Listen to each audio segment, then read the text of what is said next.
प्रिय विद्यार्थियों, ATS online class में और फिर से आपका स्वागत है। कक्षा 12 कला के हिंदी साहित्य विषय के अंतर्गत हमारा प्रकरण चल रहा था छंद का, और इस प्रकरण के अंतर्गत हमने इसकी परिभाषा, इसके अंतर्गत कौन कौन से मुख्य शब्द आते हैं उन शब्दों के बारे में हमारी चर्चा चल रही थी। सबसे पहले हमने इसके भेद पढ़े कि जो छंद हैं वो दो प्रकार के होते हैं, वर्णिक छंद और मात्रिक छंद। जिनकी गणना वर्णों के आधार पर की जाती है वो हमने वर्णिक छंद किए, और जिनकी मात्राओं की गणना की जाती है या जो छंद मात्राओं पर निर्धारित होते हैं वो मात्रिक छंद होते हैं। इसके बाद में हमने पढ़ा कि जो वर्ण हैं वो दो प्रकार के होते हैं, लघु वर्ण और गुरु वर्ण। जिन वर्णों की एक मात्रा होती है लघु वर्ण, जिन वर्णों की दो मात्राएं होती हैं गुरु वर्ण। और मात्राएं हैं वो जो स्वर हैं ह्रस्व और दीर्घ स्वर उनके आधार पर होती है। ह्रस्व स्वर की एक मात्रा होती है जिसको खड़ी पाई से हम लिखते हैं, और जो दीर्घ स्वर होते हैं उनकी जो मात्राएं होती है वो गुरु वर्ण के अंतर्गत आती हैं। इसके आगे हम कुछ शब्द और बचे हुए इसमें जिनकी आज चर्चा करते हैं इस क्लास में। देखिए, एक परिभाषा हमने लिखी थी, उसमें ये शब्द आया था यदि, कि ऐसी काव्य रचना, ऐसी कविता या ऐसी पद रचना जिसके अंतर्गत वर्ण, उसकी मात्राएं, उसकी यति, उसकी गति, तुक, गण आदि का ध्यान रखा जाता है, वो छंद कहलाता है। तो ये जो शब्द हैं इनके बारे में हम आज चर्चा करते हैं। यति शब्द आया था एक, और यति का अर्थ होता है, मैंने बताया कि पहले आपको, यति का अर्थ होता है रुकना, ठहरना या विश्राम करना।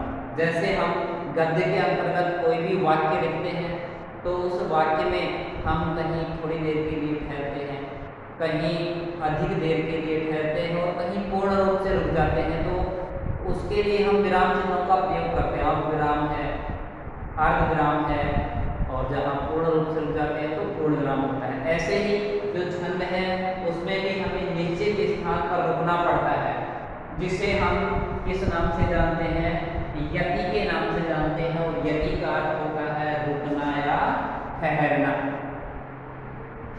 इसके बाद दूसरा शब्द था हमारा गति। अर्थ याद रखना है, गति का अर्थ लय से होता है। लय होते हैं ना, जो हम गीत गाते हैं, संगीत गाते हैं, कोई भी कविता का वाचन करते हैं, कविता पाठ करते हैं, तो उसमें संगीतात्मकता होनी चाहिए, उसमें एक लय होनी चाहिए। ये गुण है छंद का, तभी वो एक छंद होगा। गति से तात्पर्य छंद के लय से होता है, और लय आप जानते ही हैं, अर्थात उसमें संगीतात्मकता होनी चाहिए। हम उसको एक लय में गा सकें, ऐसी हमारे अंदर योग्यता होनी चाहिए, उस छंद के अंदर गुण होना चाहिए। यदि ऐसा नहीं होता है, जहाँ गति नहीं होती, अर्थात छंद में लय नहीं है, उसमें संगीतात्मकता नहीं है, तो वहाँ पे एक दोष हो जाता है, गति भंग दोष। यानी वो जो छंद है उसकी गति में भंग है, उसकी लय अच्छी नहीं है, उसमें लय नहीं है, हम उसको संगीत की तरह उसका गायन नहीं कर सकते हैं। तो गति से तात्पर्य किससे होता है, लय से, और यति से तात्पर्य किससे होता है, यति का होता है रुकना या ठहरना। इसके बाद आता है तुक। ये तो आपने सुना भी होगा कि कोई गीत आपने सुना हो, कोई दोहा आपने सुना हो, या कोई पंक्ति आपको कविता के रूप में सुनाता है तो आप बोल देते नहीं भी इसमें तो तुक नहीं बैठी।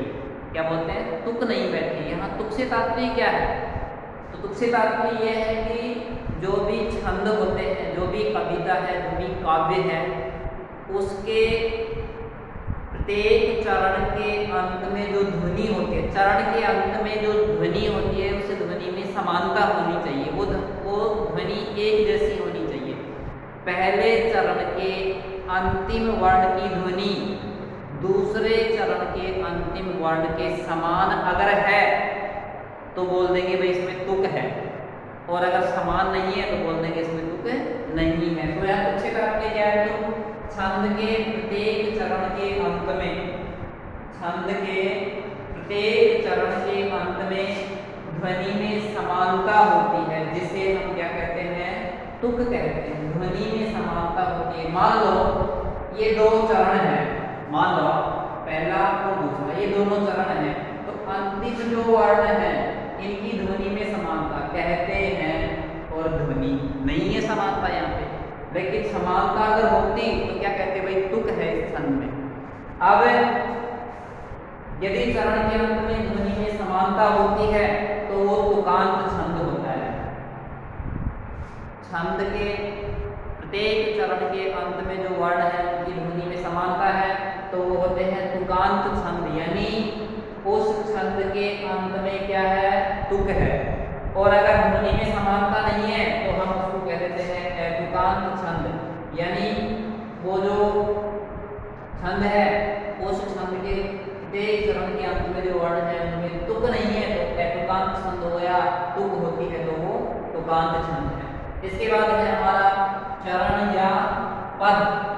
ये शब्द आते हैं, अभी अपन पढ़ेंगे आगे प्रमुख जो हमारे छंद हैं तो ये शब्द आएंगे उसमें कि भाई इसमें 6 चरण होते हैं, इसमें 4 चरण होते हैं, प्रत्येक चरण में वर्णों की मात्रा या फिर जो मात्राएं हैं उनकी संख्या इतनी होती है, इतने वर्ण होते हैं, इतनी मात्राएं होती हैं। तो चरण या पद से तात्पर्य क्या है, प्रत्येक छंद में प्राय 4 मुख्य भाग होते हैं। जो भी हम कविता लिखते हैं, काव्य लिखते हैं, पद्य लिखते हैं तो उसके अंदर मुख्य रूप से कितने चरण होते हैं, कितने भाग होते हैं, उसके मुख्य रूप से 4 भाग होते हैं जो नियम के अनुसार निश्चित विरामों से अलग किए जाते हैं। विराम से अलग करते हैं, विराम ये क्या है आपकी यति आ गई।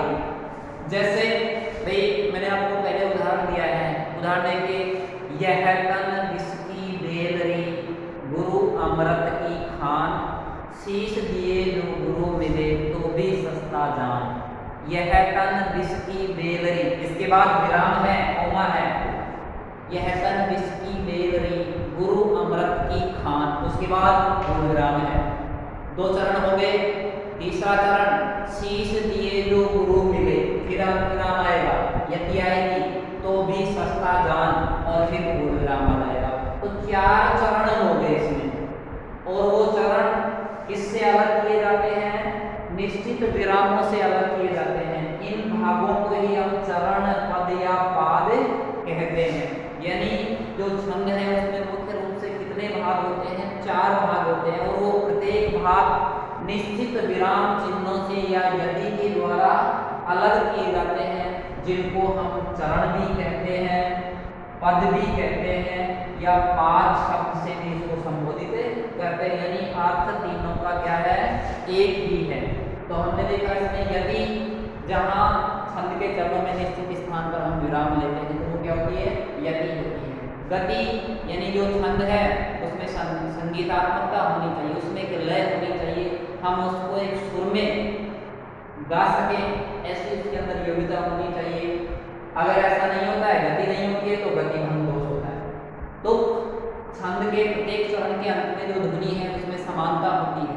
अगर समानता होती है तो क्या होता है, उसको तुक कहते हैं। अगर समानता नहीं है तो अतुकांत छंद कहते हैं, समानता है तो तुकांत छंद। और चरण या पद उसके जितने भाग है ना, वो भाग चरण कहलाते हैं, पद कहलाते हैं या पाद कहलाते हैं। अब ये चारों जो आपने पढ़े हैं अभी, इनको एक उदाहरण के माध्यम से मैं स्पष्ट कर देना चाहता हूँ। यहाँ मैं नीचे वाले को मिटा देता हूँ मैं।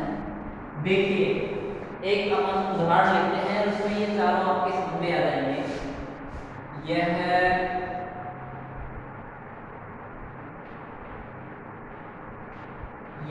तन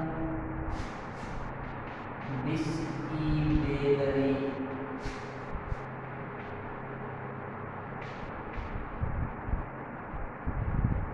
गुरु अमृत की खान,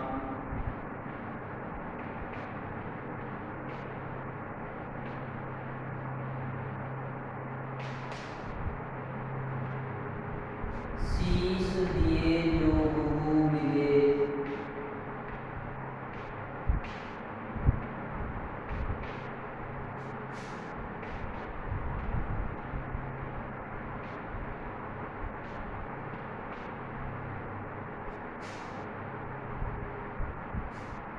तो भी सस्ता दाम।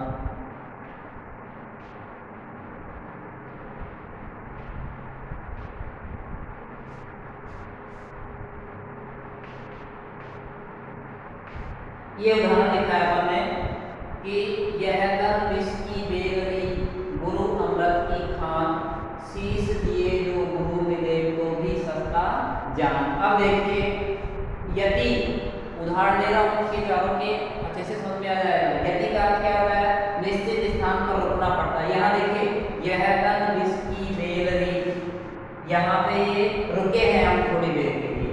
गुरु अमृत की खान, यहाँ पूर्ण रूप से रुक गए। शीश दिए जो गुरु मिले, अल्प विराम है तो भी सस्ता जान पूर्ण विराम है। यानी यहाँ पे छंद में हम निश्चित स्थान पर ठहरे हैं, रुके हैं, इसको हम क्या बोलेंगे, यति बोलेंगे। क्या बोलेंगे, यति बोलेंगे। दूसरा था गति, यानी लय से इसका तात्पर्य संगीतात्मकता होनी चाहिए। हम उसको एक अच्छे सुर में, अच्छी लय में गा सके। तो छंद के प्रत्येक चरण के अंत में ध्वनि में समानता होती है। देखिए इसमें 2 चरण है मुख्य रूप से, और अंतिम वर्ण देखिए, यह तन विष की बेगरी, गुरु अमृत की खान, शीश दिए जो गुरु मिले तो भी सस्ता जान। खान और जान दोनों की उत्पत्ति मिल रही है या नहीं मिल रही, मिल रही है। यानी कि जो ध्वनि है उसमें क्या है, समानता है।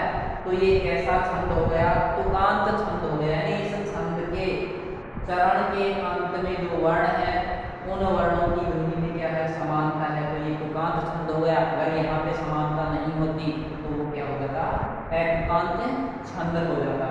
और अंतिम अपन ने देखा था चरण पद या पाद। तो मुख्य रूप से प्रत्येक छंद में 4 चरण होते हैं, और वो चारों चरण निश्चित विरामों के नियमों में बंधे हुए होते हैं। यहाँ पे ये विराम है, ये विराम है, अब विराम, ये पूर्ण विराम है। ठीक है, तो 1, 2, 3 और 4 चरण हो गए। एक चरण यहाँ तक, दूसरा चरण यहाँ तक, तीसरा चरण यहाँ तक और चौथा चरण यहाँ तक। ये हो गए 4। अपन ये कह सकते हैं छंद में 4 पद हैं, 4 पाद हैं या 4 चरण हैं। ये था हमारा इसमें जो कुछ शब्दावली थी छंद में, पूर्व में, उससे संबंधित जानकारी आपको देगी। इसके बाद में 1-2 शब्द और बचे हुए हैं जिनकी जानकारी हम अगली कक्षा में प्राप्त करेंगे। धन्यवाद।